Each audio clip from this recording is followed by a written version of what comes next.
दोस्तों, मैं मनोज कुमार शर्मा आजाद हिंद आवाज न्यूज के लिए आपके बीच में एक बार फिर लेकर के फिर उस नचनिया मीडिया की कहानियां जो अचानक से गाई जाती हैं, अचानक से नहीं गाई जाती। जब पहली बार मैंने वीडियो डाला था, मुन्नी बदनाम हुई मोदी तेरे लिए या सरकार के लिए, लेकिन वही हाल चल रहा है। वो हाल बदला नहीं है। किसी राजनीतिक पार्टी के नेता ने कभी ये सोचा भी ना होगा कि इस तरह की चीजों का सामना करना पड़ेगा। जब सरकार में रही थी कांग्रेस, तब इन्होंने सोचा नहीं था कि मीडिया भी खरीदी जा सकती है। इन्होंने अपनी तरफ से मीडिया को आजाद कर दिया था, लेकिन मीडिया को मैनिपुलेट तब भी किया जा रहा था जब मनमोहन सिंह की सरकार थी। आज ये बात जब पता चली, जब एक पवन खेड़ा एक बहस में अंजना कश्यप के साथ उलझे हुए थे धक्का मुक्की में। जी हां, और सीधी सी बात है कि राष्ट्रीय चैनल पर जो चीजें दिखाई जाती हैं वो जनता में ज्यादा प्रभाव डालती हैं, जनता को ज्यादा प्रभावित करती हैं। इस बात से इंकार नहीं किया जा सकता। जनता में ना तो इस मीडिया ने कभी अदानी का सच दिखाया, ना शिक्षा का सच दिखाया, ना बेरोजगारी का सच दिखाया। बेरोजगारी के बारे में अगर राहुल गांधी बोलते हैं तो उनका भी मजाक उड़ाया जाता है। कैलाश विजयवर्गीय बोलते हैं कि संसद में घुसना इतना बड़ा मुद्दा नहीं है, बेरोजगारी इतना बड़ा मुद्दा नहीं है, लेकिन 400 करोड़ रुपए एक साहू जो कांग्रेस के पास मिल गए वो बहुत बड़ा मुद्दा है। लेकिन बहुत सारी कहानियां, तराने और गीत बहुत सारे फैले हुए सोशल मीडिया के जमाने पर, कोई बात छुपती नहीं है। कैलाश विजयवर्गीय सी जो ये बयान देने से पहले कम से कम आपको बचना चाहिए था, लेकिन यहां बयान दिया गया कैलाश विजयवर्गीय के द्वारा। लेकिन यहां पर मीडिया की किरकिरी हो गई, अंजना कश्यप की किरकिरी हो गई पवन खेड़ा के द्वारा। पवन खेड़ा ने लाइव टेलीकास्ट में इतनी बुरी तरह से उतारी, इतनी खुरचन उतार दी अंजना कश्यप की, क्योंकि अंजना कश्यप से जब अंजना कश्यप सवाल करती हैं तो पवन खेड़ा बोलते हैं, आप आदेश कहां से लेती थी, क्या करती थी, क्या नहीं करती थी, ये सबको पता था। हमारी सरकार थी तो हम तो नहीं बोलते थे कि हमारे खिलाफ क्यों प्रोग्राम चलाए जा रहे हैं, लेकिन आपके पास तो फोन आ जाता है। पवन खेड़ा ने जब हम सरकार में थे, आप लोग रोज कार्यक्रम करते थे, जहाज कह दिया था, रोज कार्यक्रम करते थे आप हमारे खिलाफ। हमने तो कभी नहीं फोन करके बोला साहब आपके बॉसेस को कि नहीं अंजना जी को हटा दीजिए, उनको कम कर दीजिए। हिरेन जोशी हमारे यहाँ तो कोई था ही नहीं। बस फिर शुरू हो गया। क्यों नहीं शुरू होंगे? आपको क्या आपत्ति है? मैं हिरेन जोशी का नाम ले रहा हूँ ना, आप मत लीजिए, मैं तो लूंगा। मैं विपक्ष में हूँ, मैं नाम भी नहीं लूं कि कौन है जो आज मीडिया की हत्या कर रहा है। मैं नाम लूंगा, मुझे कोई डर नहीं है। रोक लेंगे एक बार और, हवाई जहाज से उतार लेंगे, मुझे उतार ले। जब मुझे डर नहीं है तो आपको सुनने में क्यों डर लगता है? मुझे बोलने में डर रहा है। यहाँ पर इनके मोबाइल उठाकर देख लीजिए मीडिया वालों, सुबह हिरेन जोशी जी का फोन मैसेज आ जाता है, एजेंडा सेट हो जाता है। चुनौती है ये मैंने देखे हैं वो मैसेजेस, ऐसे नहीं बोल रहा हूँ मैं, मेरी जिम्मेदारी से बोल रहा हूँ। तो मीडिया जो परसेप्शन बना रहा है आप विपक्ष के बारे में, राहुल गांधी जी के बारे में, मोदी जी के बारे में, आप उस पर भी तो थोड़ा सवाल उठाइए। ये परसेप्शन आप इस आधार पर बना रहे। नोटबंदी के बाद कौन सा कोऑपरेटिव बैंक था अहमदाबाद का जिसमें सबसे ज्यादा नोट बदले गए? किसका था वो? कौन उसका डायरेक्टर था? मैं नाम लूंगा तो शायद आपको एडवर्टाइजमेंट्स मिलनी बंद हो जाएंगी। महेश शाह 14,000 करोड़ जिसने ब्लैक मनी डिस्क्लोज किया वो लापता हो गए। वो कौन थे? किसके नजदीक थे?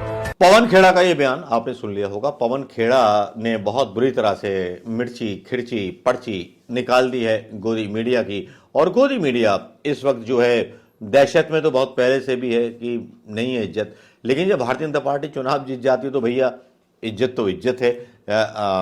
मतलब पोल भी जीत जाते हैं, सब कुछ जीत जाते हैं, लेकिन ये रहस्य क्या है, ये बात क्या है, ये समझ में नहीं आती। योगी सरकार में कहा जाता है कि बहुत शासन व्यवस्था दुरुस्त है, महिलाएं सुरक्षित हैं, लेकिन यह गुंडे वाले वर्दी वाले गुंडे का एक यहां वीडियो आता है जो महिला को धमकाता है सोशल मीडिया पर। चिल्ला रही हैं, इनके चिल्लाने से मैं डर जाऊंगा। अभी झांसा हूं मुकदमा ना, अभी और 10 धारा उसके ऊपर बढ़वाऊंगा, अभी देखते रहो। तुम्हें जो करना है ना वो कर लेना। तो ले ले, तू खा ले मेरा। तेरे कमर में हाथ डाला था मैं, तेरी चड्डी खोला था मैं, बहुत कुछ किया था तुमने।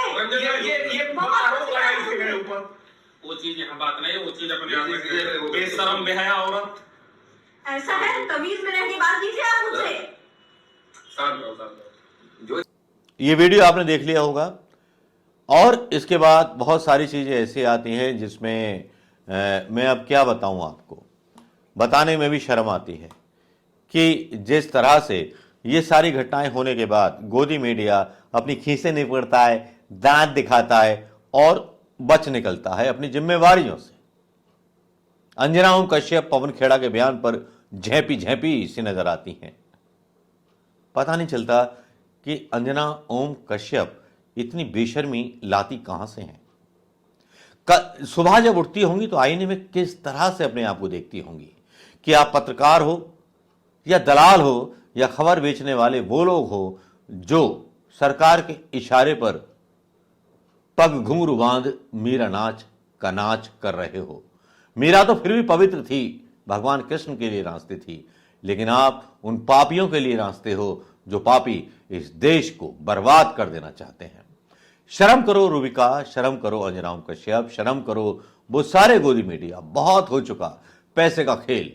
अगर शायद आप अंग्रेजों के जमाने में ये मीडिया आ चुका होता तो देश अभी तक आजाद ना हुआ होता।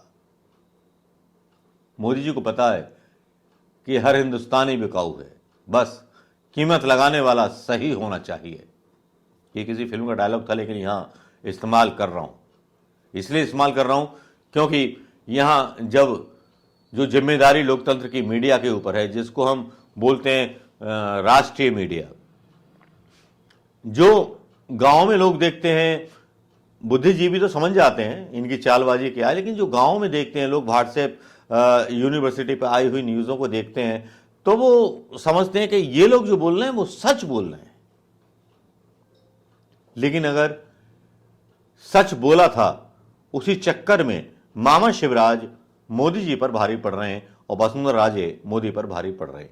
ये सब्जेक्ट कुछ अलग हो सकता है, इस पर दोबारा फिर कभी चर्चा की जा सकती है, लेकिन आज तो बात पवन खेड़ा की और अंजना ओम कश्यप की कि पवन खेड़ा ने अंजना ओम कश्यप और उनके चैनलों के मालिक की धज्जियां उड़ा दी और वर्दीवाला गुंडा योगी राज की धज्जियां उड़ाता हुआ दिखा। योगी जी, क्या यही रोल मॉडल और स्टेट्स में लागू होगा?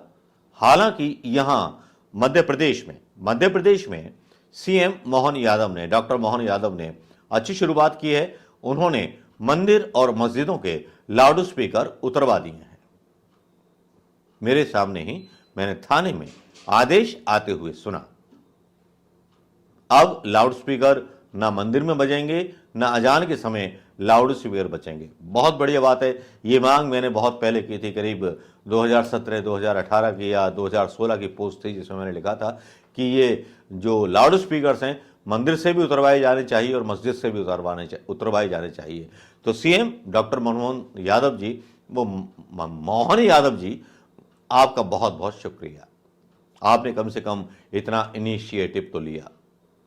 आप ले सकते हैं, कांग्रेस ले लेती इस इनिशिएटिव को तो उसे हिंदू विरोधी कहा जाता, सनातन धर्म विरोधी कहा जाता। लेकिन इतना ही नहीं बचा। आज जब एक प्रोग्राम में, जब press conference doctor Mohan Yadav कर रहे थे, उनके साथ एक अवधूत थे जिनको मीडिया ने बहुत कोसा, क्योंकि जो अवधूत स्वामी जी थे उन्होंने कभी डॉक्टर मोहन यादव पर आरोप लगाए थे कि ये भूमाफिया हैं।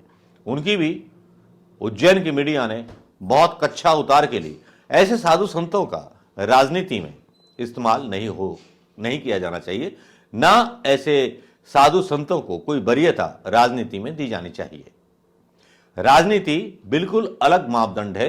राजनीति एक अलग चीज है, अलग सोच है, विचारधारा है, जो हिंदुस्तान की जनता के क्रियाकलापों और जीवन को तय करती है, जो उस राज्य का मुख्यमंत्री तय करता है।